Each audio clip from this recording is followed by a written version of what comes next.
خاتم النبیین رحمۃ للعالمین سیدنا و نبینا و شفیع ذنوبنا و طبیب نفوسنا و مطہر قلوبنا مولانا ابی القاسم محمد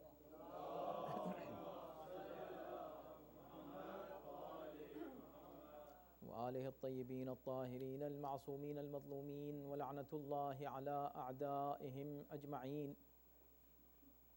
من الآن إلى يوم الدين أما بعد فقد قال الله سبحانه تبارك وتعالى في كتابه الكريم وهو أصدق القائلين وقوله الحق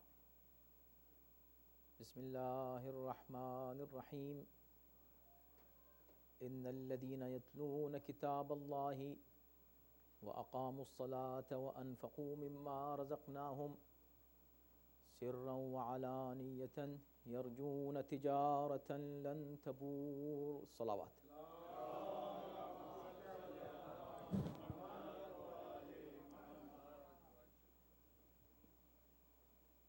سورہ مبارکہ فاطر میں ارشاد ہو رہا ہے کہ وہ لوگ جو کتاب کی تلاوت کرتے ہیں، یتلون کتاب اللہ، اللہ کی کتاب کی تلاوت کرتے ہیں، وہ اقام الصلاۃ، نماز قائم کرتے ہیں، وہ انفقوا مما رزقناہم، اور جو کچھ ہم نے ان کو دیا ہے اس میں سے وہ اللہ کی راہ میں خرچ کرتے ہیں۔ یہ کون لوگ ہیں، ان کی کیا تعریف ہے، ان کی کیا جزا ہے، ان کو کیا ملنے والا ہے؟ تو عام طور پر قرآن مجید میں قرآن کا ایک اسلوب ہے، اسٹائل ہے، ایک انداز ہے قرآن کا جو انسانی سائیکولوجی اور انسانی فطرت سے میچ کرتا ہے، یہ اسلوب، یہ انداز۔ اسی لیے جو لوگ قرآن غور سے پڑھتے ہیں ان پر تاثیر بھی ہوتی ہے قرآن کی، اگر توجہ سے اور اخلاص کے ساتھ پڑھیں تو قرآن کا اثر بہت قوی ہوتا ہے انسان پر۔ تو چونکہ انسان کی سائیکولوجی ہے، دنیا کا کوئی بھی انسان ہو، چاہے اس کا کسی مذہب سے تعلق ہو، اور مذہب میں بھی وہ چاہے کسی لیول کا مذہبی انسان ہو، ہر انسان فائدہ چاہتا ہے۔ Very simple. کون ہے جو کہے کہ میں نقصان چاہتا ہوں؟ دیوانہ بھی نہیں کہتا۔ دیوانہ ہر چیز میں دیوانہ ہوتا ہے، اس میں دیوانہ نہیں ہوتا، اس میں یہاں وہ عقل مند ہو جاتا ہے فائدے کے معاملے میں۔ تو کون ہے دنیا میں ایسا ہی؟ انسان کی سائیکولوجی ہے کہ فائدہ چاہتا ہے، اور فائدے کے لیے ہی انسان کی ساری دوڑ ہے اس دنیا میں۔ صبح سے اٹھتے ہیں، صبح شام کو واپس آتے ہیں تھکے ہوئے، کیوں؟ فائدے کے لیے۔ اب جو بھی فائدہ ہے، کوئی فائدہ ہے ان کی نظر میں۔ اس فائدے میں دنیا میں ہر دور میں ہمیشہ سے اور آج بھی مادی جو فائدہ ہے اس میں کامیاب ترین پروفیشن کیا ہے؟ یہ سوچنے کی بات ہے۔ یہ کون سا پروفیشن ہے جو سب سے کامیاب ہے اس دنیا میں؟ آپ جب بچوں سے بات کریں کہ تم کیا بنو گے بڑے ہو کر، تو خیر ہمارے یہاں ہندوستان پاکستان میں تو یہ ہوتا ہے کہ وہ ایک ہی لفظ جانتے ہیں کہ ڈاکٹر بنیں گے۔ یہاں کے بچے یہ دیکھتے ہیں کہ کس چیز میں فائدہ زیادہ ہے، وہ بنیں گے۔ حد یہ ہے کہ ایک بچے سے میں نے پوچھا تو اس نے کہا میں مولانا بنوں گا۔ ہم نے کہا یار ایک آدمی ہم کو ملا دنیا میں جو کہہ رہا مولانا بنوں گا، کہا اس سے تم کو کیا فائدہ ہے؟ مولانا بننے سے کیا؟ کہا اس لیے کہ مولانا جب ہمارے گھر پہ ٹھہرتے ہیں تو فری کالز کرتے ہیں، کوئی چارج نہیں ہوتا وہ جب کال کرتے ہیں۔ آج کل تو خیر سارے کالز فری ہو گئی ہیں، لیکن اس زمانے کی بات ہے، یہ 10 سال پہلے، 12 سال پہلے۔ تو وہ دیکھ رہے تھے کہ مولانا آئے بیٹھے، ان کو فوراً ان کی خدمت میں ٹیلی فون رکھ دیا جائے گا، آپ آرام سے فری کالز کریں۔ تو اس نے کہا میں مولانا بنوں گا بڑے ہو کے۔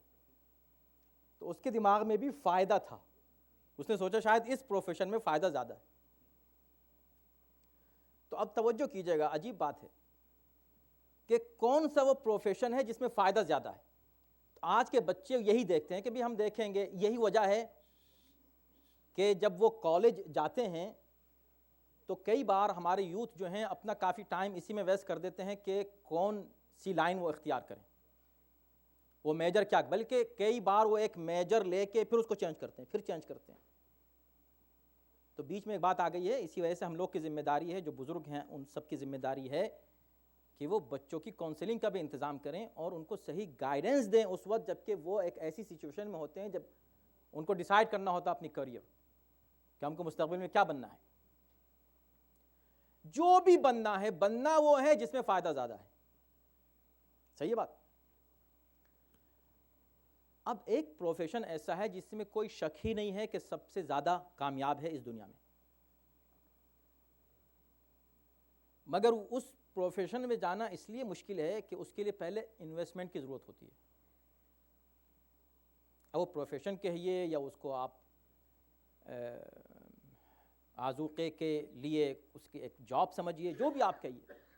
اب بہترین پروفیشن ہے بزنس. بزنس لائن میں جائیں, یہ بہترین لائن ہے کہ نہیں؟ آج کی بات نہیں ہے.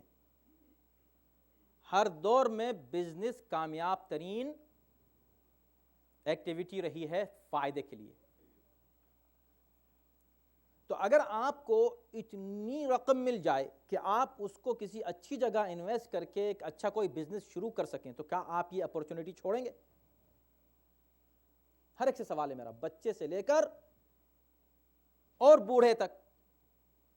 اگر آپ کو انویسٹمنٹ کے لیے ایک اچھی سی رقم کہا کہ بھئی آپ کو ہم $10 ملین ہیں آپ کے پاس یہ رکھے ہوئے, اس کا کیا کریں گے آپ؟ تو آپ کہیں گے میں ڈاکٹر بنوں گا.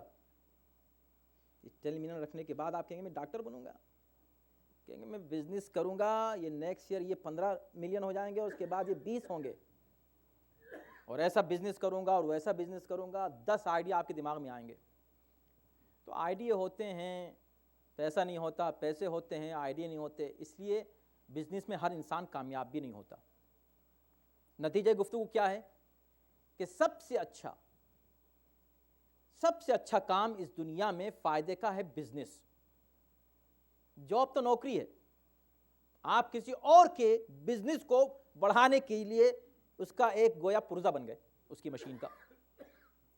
کوئی بات نہیں, وہ بھی اچھی بات ہے, اس میں بھی آپ کا فائدہ, لیکن محدود فائدہ ہے.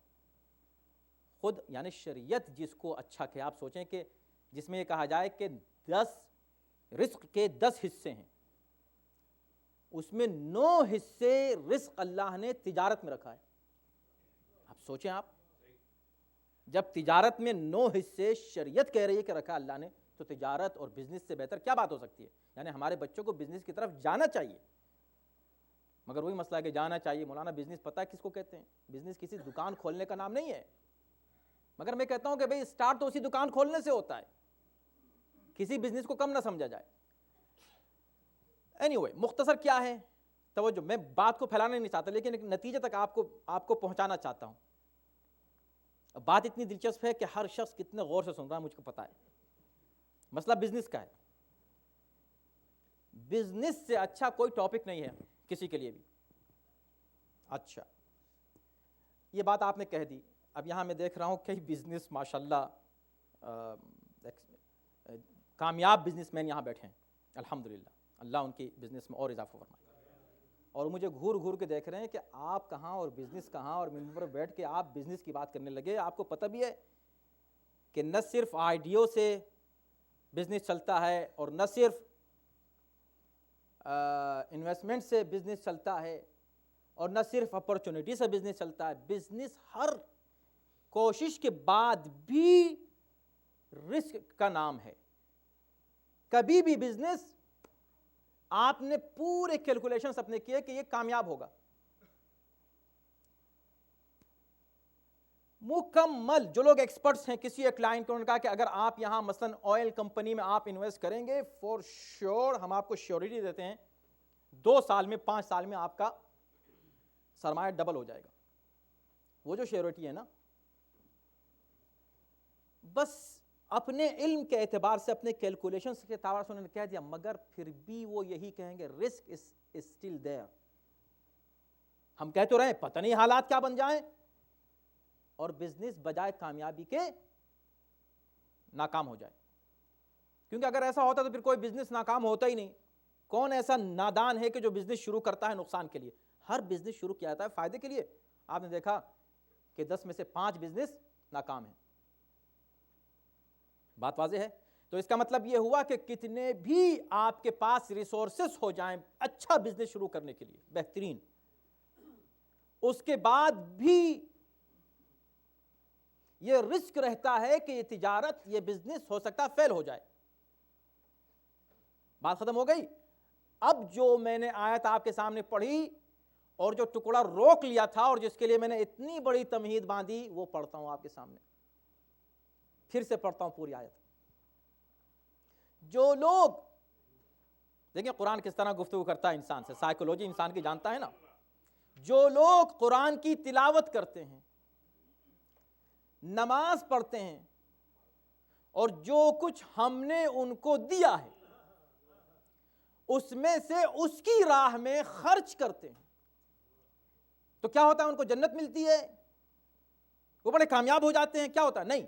یرجون تجارتاً لن تبور، وہ ایسی تجارت چاہتے ہیں، وہ ایسی تجارت کی امید میں یہ سب کچھ کر رہے ہیں کہ جو تجارت کبھی فیل ہی نہیں ہوتی. اب لے آئیں بڑے سے بڑے فائنینشل ایکسپرٹس کو اور کہیں کہ صاحب ہم کو کوئی ایسی تجارت بتائی جو کبھی فیل نہ ہو، کہ جناب ہم آپ کو 99% تک تو دے سکتے ہیں لیکن 100% تو اگر دے دیں تو پھر وہ بزنس ہی نہیں ہوا، اس کو بزنس ہی نہیں کہیں گے. مگر خدا یہ کہہ رہا ہے کہ ایک بزنس ایسا بھی ہے، تجارتاً، لفظ بھی تجارت ہی کا رکھا، بزنس ہی کا رکھا، تجارتاً لن تبور، ایسی تجارت جو کبھی ناکام ہوتی ہی نہیں. اب یہاں کہا جاتا ارے اگر خدا کوئی ایسی تجارت بتا رہا ہے جو ناکام نہیں ہوتی تو ہم بیوقوف ہیں کیوں نہیں لیں گے؟ پھر کیا ہو جائے کہ پوری دنیا اس طرف نہیں دوڑ پڑتی؟ ہونا ہی چاہیے کہ اگر آپ کو پتہ چل جائے کہ فلاں، آپ نے دیکھا ہوگا ایک شہر میں نام نہیں لیتا، ہر جگہ ایسا ہوتا ہے، ایک بزنس شروع ہوا ڈالر اسٹور کا، کمیونٹی کا ایک صاحب نے شروع کیا ڈالر اسٹور. 1 مہینے کے بعد پتہ چلا کہ ایک اور صاحب نے شروع کر دیا وہی بزنس. 1 سال کے اندر 12 13 20 بزنس ہو گئے اپنی کمیونٹی میں وہی بزنس. کیوں کہ بھائی وہ اچھا چل رہا ہے تو چلو ہم بھی یہی کریں. انہوں نے کہا اچھا چلا ہم بھی یہ کریں. تو جس بزنس میں کامیابی دیکھی جاتی ہے سب اسی طرف دوڑ پڑتے ہیں کہ نہیں؟ یہ ہوتا ہی ہے، ہر جگہ ہوتا ہے. یہ جس پروفیشن کو دیکھا کہ یہ کامیابی کا، چلو ہم بھی اپنے بچوں کو یہی بنائیں گے. خدا یہ کہہ رہا ہے کہ یہ صفت ہے جس میں قرآن پڑھنے، نماز پڑھنے اور اللہ کے راہ میں خرچ کرنے کی صفت ہوتی ہے، وہ ایسا بزنس مین ہے جو کبھی فیل نہیں ہوتا. تو جب یہ بات صحیح ہے، کوئی شک ہے آپ میں سے جتنے لوگ بیٹھے کسی کو شک ہے؟ بتائیے. اگر میں پوچھوں کسی کو شک ہے، ہر آدمی کہے گا شک نہیں ہے. پھر کتنا اس بزنس کی طرف جاتے ہیں ہم لوگ؟ یہ جو 3 بزنس، تین رخ بتائیں بزنس کے، 3، اس بزنس میں آپ کو صرف 3 کام کرنے ہیں اور پھر اللہ شیورٹی دے رہا ہے لن تبور، یہ تجارت ناکام ہو ہی نہیں سکتی. تو یہاں تو ایسی بھیڑ لگ جانی چاہیے کہ جناب قرآن چھاپے جا رہے ہیں اور ختم ہوتے جا رہے ہیں فوراً. کیا بات ہے کہ بھائی مل نہیں رہے ہیں قرآن؟ اس لیے کہ لوگ لگے ہوئے ہیں تجارت میں، بیٹھے ہوئے جو ہے بس قرآن پڑھ رہا ہے. نماز، ارے حسینی کو آپ جتنا بھی ایکسپینڈ کر لیں، کتنی بڑی مسجد بنا لیں، کم پڑ گئی. کیا بات ہے؟ ارے لوگ تجارت میں لگے ہوئے ہیں. جس کو دیکھو اللہ نے کہہ دیا، اعلان کر دیا ہے کہ تجارت فیل نہیں ہونے والی ہے، لگے ہوئے ہیں نماز میں. اور اس کے بعد پھر جو یہاں کھڑے ہو کے اپیلیں کی جاتی ہیں پلیز دے دیجئے کچھ ایکسپینشن کے لیے، پتہ چلا کہ جناب اب جگہ نہیں ہے رکھنے کی، وہ پیسے رکھنے کی جگہ نہیں، بینک میں جگہ نہیں رہی. کیا بات ہے؟ ارے جس کو دیکھو لیے چلا رہا ہے پیسہ، اس لیے کہ وہ یہ دیکھ رہا ہے کہ اللہ نے کہا یہ بہترین تجارت ہے جو ہم نے تم کو دیا ہے، اس میں سے خرچ کرو ہماری راہ میں. تو یہ تجارت کے لیے سارے بزنس مین چلے آ رہے ہیں، لیجئے پلیز ہمارے بھی پیسے لے لیجئے. الٹا ہو گیا ہے، اب تک کہہ رہے پلیز دے دیجئے، وہ کہہ رہے نہیں پلیز لے لیجئے. کہاں ہیں کہاں ہیں سب لوگ؟ کہاں ہیں تجارت کرنے والے؟ کہاں ہیں بزنس مین؟ کیا وجہ ہے؟ دیکھیں اتنی بڑی بات میں نے کہی، یہاں تک میں نے آپ کے ذہنوں کو پہنچایا. اب یہ ایک سوال میں نے یہاں یہ چھوڑ دیا کہ تاکہ بعد میں تنہائی میں ہی آپ اس پر غور کرتے رہیں. کیا وجہ ہے؟ کوئی عام آدمی نہیں کہہ رہا ہے. اگر میں یہ کہہ دوں کہ کل جو آئے گا میں ہر ایک کو $500 دوں گا، پتہ چلا وہی لوگ آئے ہیں، کوئی اضافہ ہی نہیں ہوا، کوئی آیا ہی نہیں. کہاں گئے؟ میں نے تو اعلان کیا تھا. کہا بھائی آپ نے اعلان کیا تھا، مشتاق بھائی کرتے تو لوگ آ جاتے. مثلا نیئر بھائی کرتے، ان کے والد کے اصالہ ثواب کی مجلس ہے، اس میں انہوں نے اعلان کروایا ہے کہ جو آئے گا 500 دوں گا، تو معلوم سب چلے آتے. اب آپ کر رہے ہیں بیٹھے ہوئے تو کون آئے گا؟ تو یہ بات بھی صحیح ہے بھئی، دیکھنا ہے کہ اعلان کرنے والا کون ہے. تو کیا آپ کو اللہ سے بڑا کوئی ملتا ہے اعلان کرنے والا؟ توجہ کیجئے، یہ اعلان کون کر رہا ہے کہ یہ وہ تجارت ہے کہ جو کبھی کبھی یہ تجارت فیل نہیں ہونے والی ہے. قرآن پڑھ کے تو دیکھو، نماز پڑھو تو صحیح، تمہارے پاس نماز کے لیے وقت نہیں ہے، پھر چاروں تجارت کرو. تمہارے پاس اللہ کی راہ میں خرچ کرنے کا جذبہ نہیں ہے، چاہتے یہ ہو کہ تمہاری تجارت کامیاب ہو جائے، تم کو فائدہ ہو جائے. فائدہ ہوگا کیسے؟ تم کو تجارت کرنی آتی نہیں ہے. وہ جو یہ کہہ رہا ہے کہ تجارت کامیاب یہ والی، وہاں تم جا نہیں رہے ہو. جس تجارت میں بزنس میں کوئی رسک نہیں ہے وہاں جا نہیں رہے ہو. جہاں رسک ہی رسک ہے وہاں پر بار بار نقصان اپنا کر رہے ہو. کیا وجہ ہے؟ تو آپ کہیں گے بھئی مولانا آپ کہاں کی بات کہاں ملا رہے ہیں. ہم یہاں دنیاوی آذوقے کے لیے صبح سے شام تک کوشش میں لگے ہوئے ہیں. ہم کوئی چیز ویزیبل یہاں دیکھنا چاہتے ہیں. شام ہو تو کم سے کم وہ نوٹ ہم گن سکیں. اب خیر وہ زمانہ گیا نوٹ گننے کا، اب تو نوٹ مشکل سے دیکھنے میں نظر آتے ہیں. سمجھے آپ؟ وہیں سے بینک میں پیسے گئے آپ کے پے چیک، اور وہیں سے بل چلے بھی گئے واپس. صرف آپ بیٹھ کر اس کو بیلنس کو چیک کرتے رہیں، صرف اتنا ہی کافی ہے. اسی سے خوش ہوں، اچھا اب اتنا ہے، اب اتنا ہے. کہاں ہے یہ سب؟ تو کیا وجہ ہے؟ بنیادی سوال میں نے یہاں آپ کے سامنے لا کر رکھا ہے کہ اس پورے سینیریو کو آپ نے سامنے رکھیے، پوری سچویشن کو اپنے سامنے رکھیے. ہر مومن سے پوچھئے، کسی مسلمان سے پوچھئے، تم کو کوئی شک ہے اس آیت میں؟ تجارتن، لفظ تجارت یوز ہوا ہے، بزنس کا لفظ یوز ہوا ہے، اور اس بزنس میں لن تبور کا لفظ یوز ہوا ہے کہ جو کبھی پیرش نہیں ہوتی وہ تجارت، جو کبھی فیل نہیں ہوتی وہ تجارت ہے. تو کہاں ہے تجارت کے لیے جان دینے والے؟ کیوں نہیں آتے ہیں؟ جواب کیا ہے؟ جواب ایک ہی ہے. اس پوری گفتگو کا جواب ایک ہے کہ بھائی دیکھیں، ہمیں کوئی شک نہیں ہے اللہ کے اعلان میں، ہمیں قطعاً کوئی ذرا سا بھی شک نہیں ہے جو قرآن کہہ رہا ہے اس بات میں. لیکن ہماری جو دوڑ ہے وہ اس چیز کے لیے جو سامنے نظر آ جائے. ابھی ملا ہم کو؟ کہاں ملا؟ قرآن پڑھا، پورے رمضان قرآن پڑھا، کہاں ملا؟ اب رمضان کا مہینہ یہ قرآن پڑھنے کا تو مہینہ ہے نا. اب دیکھیں تجارت میں کبھی کبھی کیا ہوتا ہے کہ کوئی ایسا موقع آتا ہے کہ ایک دم تجارت اوپر چلی گئی، بزنس زبردست چلنے لگا. کیوں؟ اس لیے کہ کہا کہ یہ اس وقت جو ہمارا پروڈکٹ ہے اس کا موسم ہے. یہ اس موسم میں ہمارا پروڈکشن بہت ہی کامیاب ہوتا ہے اور بڑا اس کی ڈیمانڈ ہوتی ہے. دیکھیں پیسہ ہی پیسہ آ گیا اور تجارت اوپر چلی جاتی ہے. موسم ہوتا ہے ہر چیز کا. حدیث میں ہے کہ رمضان ربیع القرآن،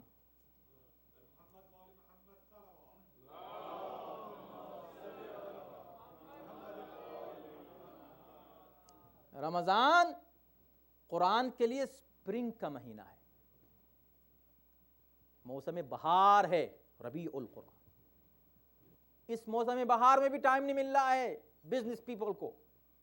جو بزنس سے محبت کون نہیں کرتا؟ ہر ایک. میں خود چاہ رہا ہوں اگر مجھ کو بزنس مل جائے تو آپ ڈھونڈتے پھریں گے مولانا کہاں ہیں. نہیں انشاءاللہ ایسا نہیں ہوگا. ہم لگے ہوئے بزنس میں اپنی. بہترین بزنس ہے الحمدللہ. اللہ اس کو قبول کرے تو اس سے بڑا بزنس نہیں ہے. تو آپ دیکھیں بات کیا ہے کہ ہم کو نتیجہ یہاں چاہیے. بات آ کر یہاں رک گئی. اب اسی میں انسان اپنی زندگی خود ہی کیلکولیٹ کرے کہ برباد کر رہا ہے ٹائم، ویسٹ کر رہا ہے، یا وہ ٹائم سے ہی یوز کر رہا ہے. آپ کو یہاں کے لیے چاہیے، یہاں آپ کو دوڑ رہے ہیں جتنا مل رہا اتنا مل گیا. آپ کہاں، اس میں تو کبھی رسک ہے، کبھی اوپر کبھی نیچے.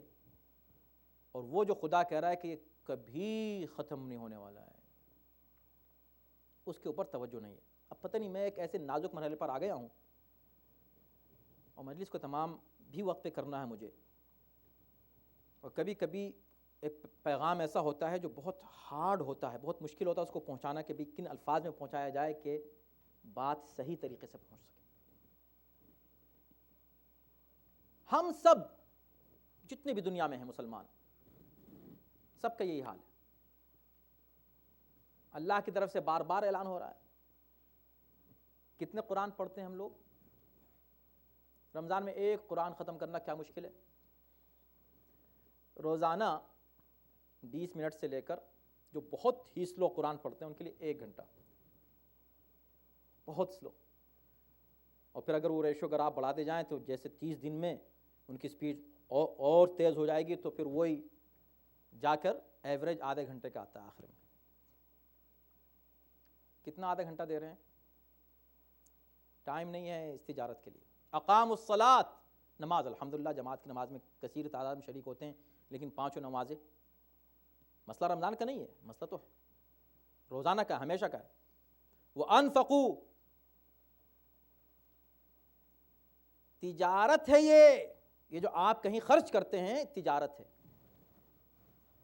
اب وقت نہیں رہا ہے، میں آپ کی خدمت میں صرف اتنا عرض کر دوں کہ قرآن کی بلاغت یہ ہے. دیکھیں ایلوکوینس قرآن کا.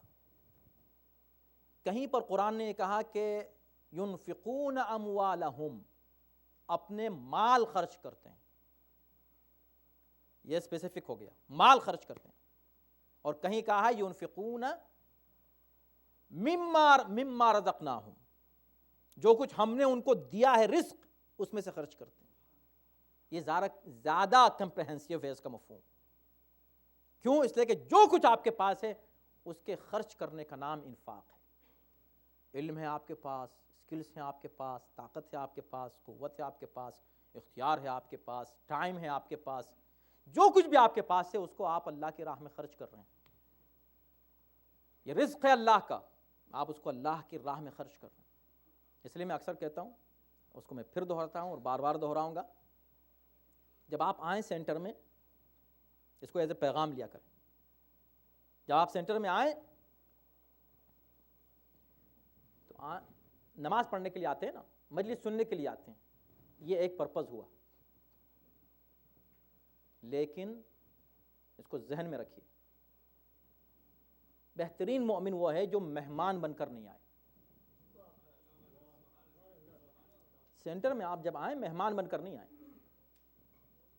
اس لیے کہ اگر آپ کہیں گے مہمان آپ بن کر آئیں تو پھر میزبان کون ہے؟ میزبان کون ہے؟ آپ خود ہی میزبان ہیں. آپ ایک دوسرے کے لیے میزبان ہیں، آپ ایک دوسرے کے لیے مہمان ہیں. یہاں آئیں، 10 منٹ 15 منٹ ایکسٹرا لے کر آئیں، لگ جائیں خدمت میں، جہاں آپ کو جو خدمت مل جائے لگ جائیں.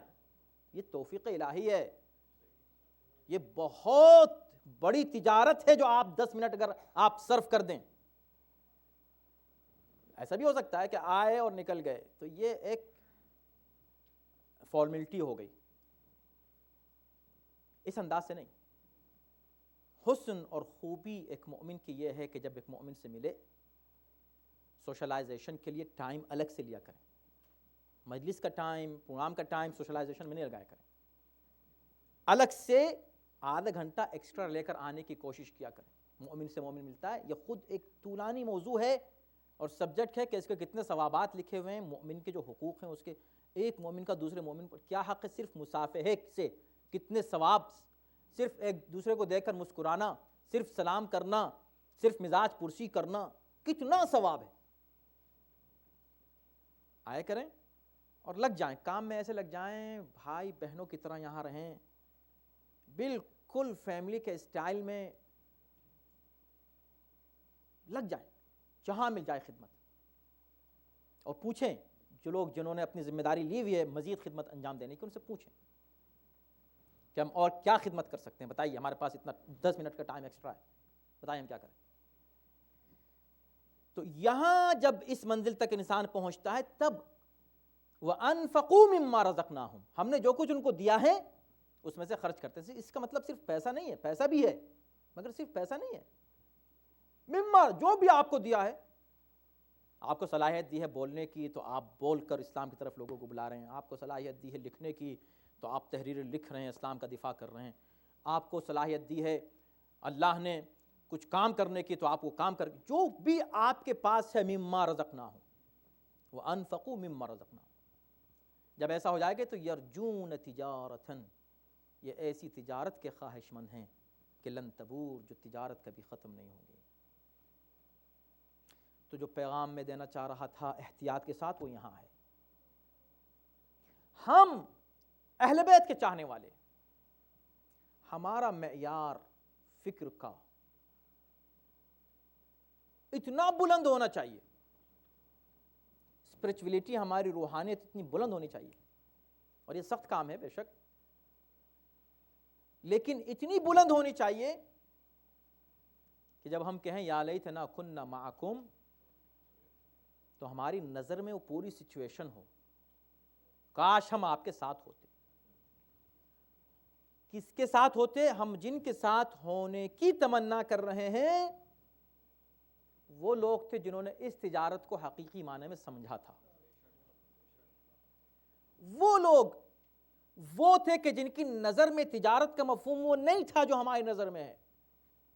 کہ ہم تو چاہتے ہیں کہ تجارت کا نتیجہ یہاں ملے, یہاں ہم کو نظر آئے. ابھی ہم نے ایک پارہ قرآن کا پڑھا, 4 سورے پڑھے قرآن کے, ہم کو شام کو لفافے میں کچھ یہاں رکھا ہوا ملے, یہ ہم چاہتے ہیں. تب پتہ چلے کہ تجارت ہے یہ نہیں.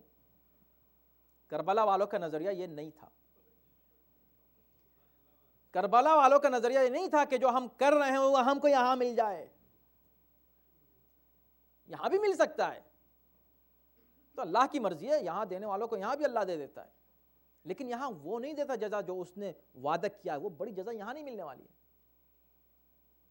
تو اب یہاں ہر بات ڈیپینڈ کرتی ہے کس چیز پر؟ ایمان پر. جس کا جتنا ایمان, اور ایمان بھی کہا نا کہ ہم کو ابھی چاہیے کوئی چیز ٹینجیبل چیز, چھو سکیں, دیکھ سکیں, سن سکیں, چکھ سکیں. حواس خمسہ سے جو چیزیں ہم کو نظر آئیں ہمیں وہ چاہیے, تب ہم اس کو تجارت مانیں گے. تجارت لن تبور, آخرت کس نے دیکھی ہے؟ یہ کہا اور انسان ایمان سے دور ہونے لگا. کہے گا کوئی نہیں, کوئی مومن یہ بات کہے گا نہیں, مگر عملاً ہم یہی ظاہر کرتے ہیں. عملاً ہم یہی ظاہر کرتے ہیں کہ ہاں بھائی یہ وعدے ہیں مگر وہاں کے ہیں. وہاں کے کہاں کے؟ وہاں. جب مریں گے, کب مریں گے؟ پتہ نہیں کب مریں گے. 1000 سال بعد, 2000 سال, 5000 سال کے بعد مرنے والے ہیں ہم, ایسا لگ رہا ہے. اس طرح بات کرتے ہیں جب مریں گے. ارے بھائی ابھی مرنے والے ہیں. یہ زندگی کے 30 سال کیسے گزرے؟ باقی 30 سال ایسے ہی گزریں گے, اس کے بعد باقی اور 30 سال آئیں گے, انشاءاللہ آ جائیں. مگر نہیں, یہ انسانی فطرت عجیب ہے. انسان کے جسم کے اندر جو طاقتیں ایک دوسرے سے جنگ کر رہی ہیں نا, ان طاقتوں میں ایک ہے نفس امارہ, اس سے جنگ کرنے میں جو کامیاب ہو جائے وہ ہے مجاہد, وہ صحیح مجاہد ہے. یرجون تجارت لن تبور, کربلا والوں نے بتایا کہ اس کا مفہوم کیا ہے. کل شہید ہونے والے ہیں, جس کو یقین ہو کہ کل مرنے والا ہے, وہ کوئی تجارت کرے گا شام کو؟ مگر پوری رات تلاوت قرآن میں گزاری کہ نہیں گزاری؟ پوری رات نماز میں گزاری کہ نہیں گزاری؟ یہ کیا ہو رہا تھا؟ یرجون تجارتن، یہ تجارت چاہ رہے ہیں، فائدہ چاہ رہے ہیں، فائدہ، یہ سب فائدے کے لیے جمع ہو گئے ہیں. اچھا فائدے کے لیے جمع ہوئے ہیں، تو فائدے کے لیے تو وہ بھی جمع ہوئے تھے جو مقابلے پر آئے تھے. کہاں بس یہی ہے وہ فرق بنیادی. وہ آئے تھے دنیاوی فائدے کے لیے، اور یہ آئے اس فائدے کے لیے جس کا وعدہ اللہ نے کیا، اور اسی کا نمائندہ یہاں سامنے موجود ہے. کتنے خوش نصیب تھے وہ، کتنے خوش نصیب تھے وہ حسین کے ساتھی کہ جو حسین کو دیکھ رہے تھے اور جان دینے کے لیے بے چین تھے. یعنی وہ رات شب عاشور بے چینی سے گزری ہے ان کی. کس بے چینی سے؟ یہ جو رات گزری ہے شب عاشور، دونوں طرف بے چینی تھی. دوسری طرف بے چینی تھی کہ ارے کل جنگ ہونے والی، پتہ نہیں کیا ہوگا. اور یہاں بے چینی سے گزری ہے کہ کب یہ رات ختم ہو اور کب ہم حسین پر اپنی جان نثار کریں، کب ہم اپنی جان دیں حسین کے لیے. معمولی بات ہے. تو بات کیا تھی؟ یقین. بس ہمیشہ دعا کرتے رہیے یقین اور ایمان پر کہیں زنگ نہ آئے. یہ دنیا میں نہ جانے کتنے زرق برق روز ہمارے سامنے آتے ہیں، ہمارے ایمان کو کمزور کرتے رہتے ہیں. ہم بھی پڑے ہوئے ہیں اسی میں، ہم کو پتہ ہی نہیں کہ ہم کیا لوز کر رہے ہیں. We have no idea. آخری وقت میں پتہ چلتا ہے ارے we lost everything, where is my life, is gone. اس وقت پتہ چلتا ہے. دیکھو کربلا والوں نے بتایا، تو اس طرف بھی تو تھے، فائدے کے لیے آئے تھے. کہاں یاد ہے نا عمر سعد نے کیا کہا تھا؟ عمر سعد نے یہی کہا تھا مجھے یقین ہے کہ آپ کو قتل کر کے میں جنت کی بو بھی نہیں سونگھ سکتا، مجھے اس میں شک نہیں ہے.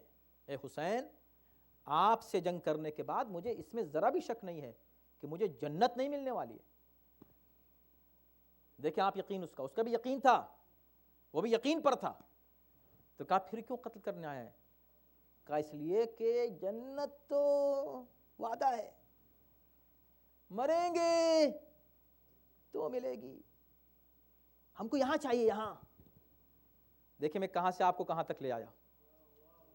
اور اسی لیے کہہ رہا تھا میں اتنے احتیاط سے بات کرنا چاہتا ہوں کہ کسی کے آپ گینے دل پر کوئی بال نہ آ جائے. سمجھ گیا؟ ہمیں اپنا احتساب کرنا ہے، اپنا حساب خود لینا ہے. کہیں ایسا نہ ہو کہ ہم چھوٹے پیمانے پر وہی بات کہہ رہا ہوں جو بڑے پیمانے پر وہ کہہ رہا تھا. وہ بڑے پیمانے پہ کہہ رہا تھا، وہ تو بالکل سامنے قتل کرنے آ گیا تھا کم وقت. لیکن ہم کہیں خدا نہ خواستہ اس راستے پہ نہ چل رہے ہیں. یہ ہمیں ہر وقت اپنا احتساب لینا ہے. ہمیں کس کے راستے پر چلنا ہے؟ ہمیں اس کے راستے پر چلنا ہے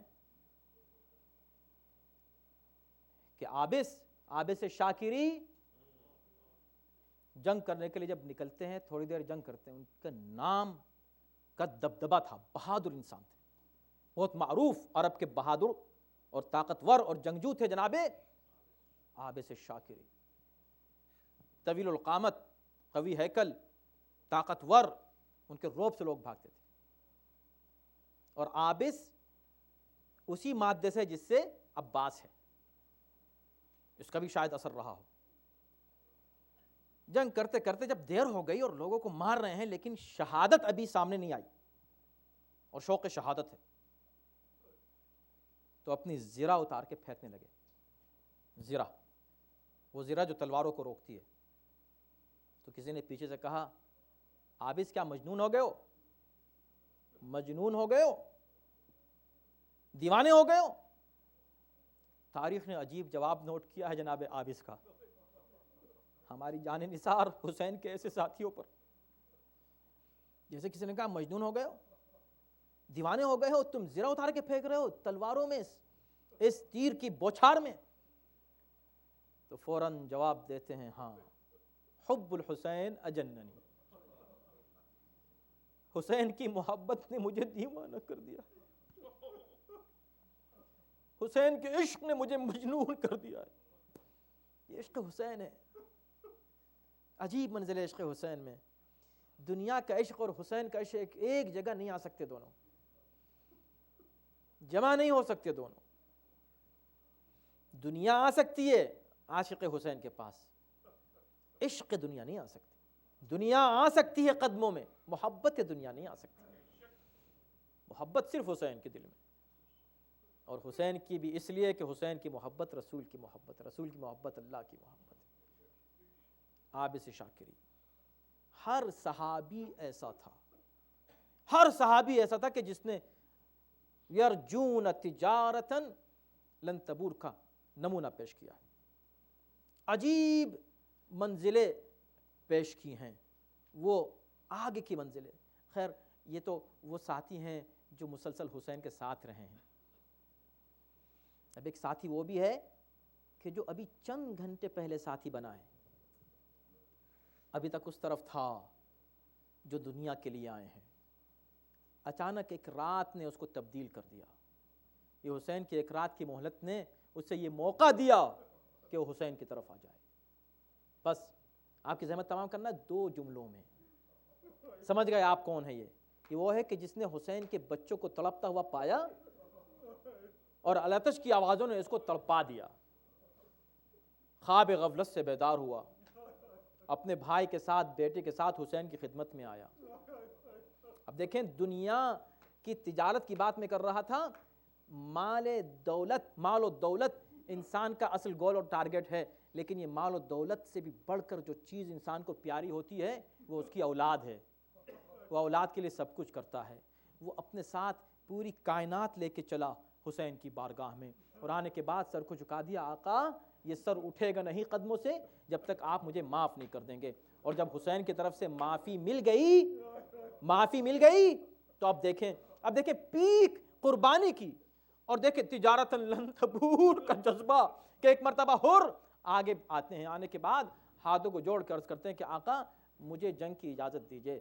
کہا حر ابھی تو تم آئے ہو، تھوڑا بیٹھو، تم ہمارے مہمان ہو، اور دیکھو تم ایسے وقت میں مہمان بنے ہو کہ ہم تمہارے سامنے پانی بھی پیش نہیں کر سکتے۔ آقا بس یہ نہ کہیے، میں اسی لیے بہت دیر یہاں رک نہیں سکتا، اس لیے کہ مجھے احساس ہوتا ہے کہ جتنے یہ بچے پیاسے ہیں اس کا سبب میں ہوں، مجھے جانے دیجئے۔ امام نے اجازت دے دی، اجازت لے کے چلے، پھر پلٹ کر آئے، آنے کے بعد کہا آقا میں یہ چاہتا ہوں کہ میرا بیٹا مجھ سے پہلے آپ پر اپنی جان نثار کرے۔ 18 سال کا نوجوان بیٹا۔ امام نے کہا بیٹا کیا تم اس جوان بیٹے کو جنگ کے لیے بھیجو گے؟ ہاں مولا، اتنا احسان کیجئے جتنا آپ نے ابھی تک احسان کیا ہے، یہ مجھ پر احسان اور ہو جائے، میرے بیٹے کو جنگ کی اجازت دیجئے۔ امام اجازت دے دیتے ہیں۔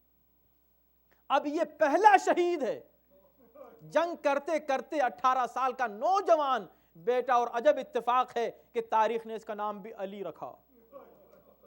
تاریخ میں ملتا ہے کہ اس کا نام بھی علی ابن حر ہے۔ علی ابن حر جنگ کرتے کرتے گھوڑے سے زمین پر گرتا ہے، اپنے بابا کو آواز دیتا ہے، باپ خوشی خوشی دوڑا، اب کوئی غم نہیں ہے، اس لیے کہ وہ دنیا اور تھی کل رات تک کی دنیا کہ جس میں دنیا داری ہی تھی، اب تو ہر قربانی پر خوشی ہی خوشی ہے۔ ایک مرتبہ اور خوشی خوشی دوڑے کہ چلو میری قربانی تو قبول ہوئی، چلے ہیں، مگر باپ ہے نا، باپ قدم لڑکھڑا رہے ہیں چلتے چلتے، اور جب اس جگہ پہنچے جہاں جوان بیٹا ایڑیاں رگڑ رہا تھا تو کیا دیکھا؟ حر سے پہلے حر کا امام جنازے پر بیٹھا ہے اور سر کو اپنے زانو پر رکھے ہوئے ہے۔ بس ایک مرتبہ حر نے ہاتھوں کو جوڑ کے عرض کیا آقا اس سر کو میں ہٹا دیتا ہوں، یہ بڑی گستاخی ہے، کہاں اس غلام کا سر اور کہاں آپ کا زانو؟ تو فرمایا نہیں حر، اسے غلام نہ کہو، یہ ہمارا فرزند ہے۔ اللہ اکبر۔ اور اس کے بعد پھر ایک مرتبہ حسین نے دیکھا کہ حر آگے بڑھتے ہیں اپنے جوان کے جنازے کو اٹھانے کے لیے، سینے پہ ہاتھ رکھ کے حسین نے واپس کر دیا، حر ایسا نہ کرنا۔ نہیں آقا میں اپنے جوان کے لاشے کو فخر کے ساتھ اٹھا کے لے جانا چاہتا ہوں۔ نہیں نہیں حر، یہ جوان ہے، تم بوڑھے باپ ہو، بوڑھے باپ کبھی جوان کا لاشا نہیں اٹھاتے۔ یہ بات کہہ کے حر کو تو ہٹا دیا، حر کے جوان کا لاشا حسین لے کے چلے، حسین لے کے چلے۔ بس یہ وقت تو گزر گیا، ظہر کا وقت بھی آیا اور گزر گیا، عصر کا وقت آتا ہے، اور ایک ٹائم ایسا بھی آیا کہ جب کہ ایک اور جوان زمین پر پڑا ہے، ایڑیاں رگڑ رہا ہے، اور ایک بوڑھا باپ ہے جو اس جوان کے لاشے کو اٹھا رہا ہے۔ یہ کون ہے؟ یہ وہی حسین جو کہہ رہا تھا حر اپنے بیٹے کے جوان لاشے کو نہ اٹھاؤ، کوئی کہنے والا نہیں، اکبر کے لاشے کو ہم اٹھاتے ہیں، مولا آپ یہ لاشا نہ اٹھائیں۔ وَسَيَعْلَمُ الَّذِينَ ظَلَمُوا أَيَّ مُنقَلِبٍ يَنقَلِبُونَ۔ پروردگار ہمارے عمل صالح کو قبول فرما، اس سے بہتر انداز ذکر اہل بیت سنانے کی توفیق کرامت فرما، ہر آفت و بلا سے محفوظ و معمون رکھ۔ خداوندہ تو اہل بیت طاہرین کا واسطہ ہمارا جو امتحان تو اس دنیا میں لیتا ہے اس میں کامیاب فرما۔